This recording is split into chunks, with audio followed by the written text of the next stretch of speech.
नमस्कार, सरोजिनीज किचन कलाकृतीमध्ये तुमचं सर्वांचं खूप खूप स्वागत आहे। ख्रिसमस फेस्टिवल जवळ येत आहे, तर खूप अशा प्रकारचे वेगवेगळे पदार्थ बनवून हा सण साजरा केला जातो। मी कुकीज बनवलेले आहेत आणि डोनट्स बनवलेले आहेत, प्लम केक बनवलेले, अतिशय उत्तम असे हे पदार्थ मी बनवलेले आहेत। तर तुम्हाला जर हवे असतील तर नक्की तुम्ही डिस्क्रिप्शन बॉक्समध्ये मी त्याची लिंक देणार आहे, तिथे जाऊन तुम्ही पाहू शकता। आवडल्यास कमेंटमध्ये जरूर लिहा तुम्हाला कशी वाटली ते।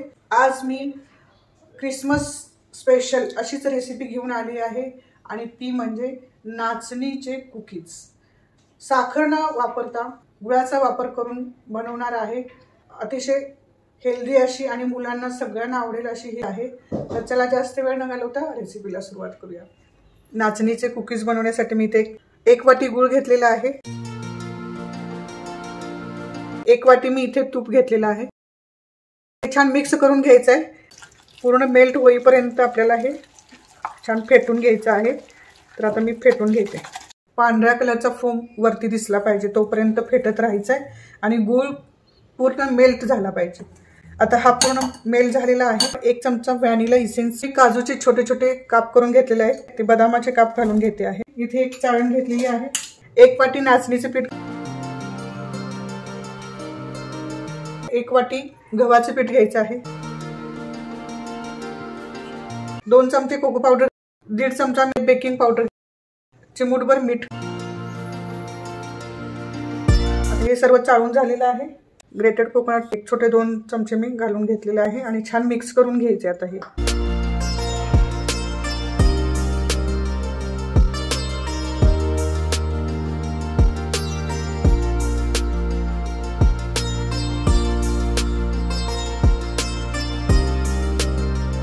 नाचणीचे कुकीज बनवण्यासाठी मस्त असा डो तयार केलेला आहे। तुम्ही बघू शकता जास्त मळायची गरज भासत नाहीये। आता याला 5 मिनिटं आपण रेस्ट करण्यासाठी ठेवूया।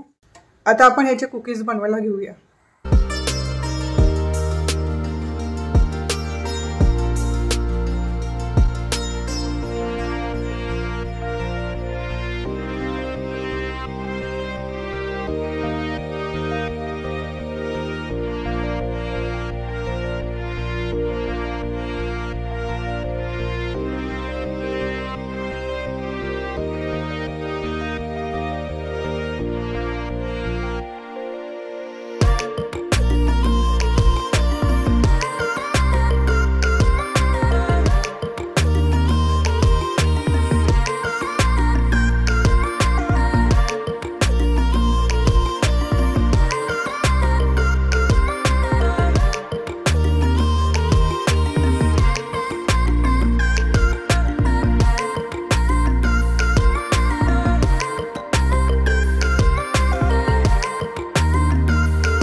केकचं भांडं घेतलेलं आहे मी इथे, तर केकच्या भांड्यामध्ये मी हे कुकीज ठेवून देणार आहे।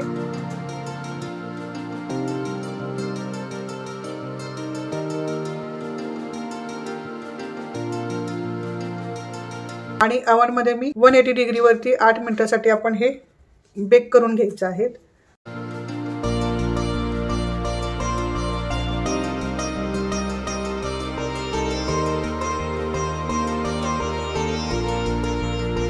8 मिनिटं झालेली आहेत, मला दाखवते। खूप छान बेक झालेली आहे, मस्त।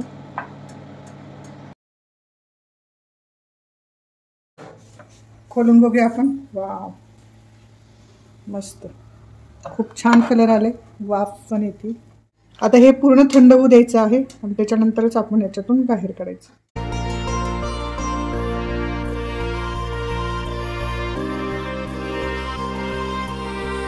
नाचणीचे कुकीज ही रेसिपी माझी तयार आहे।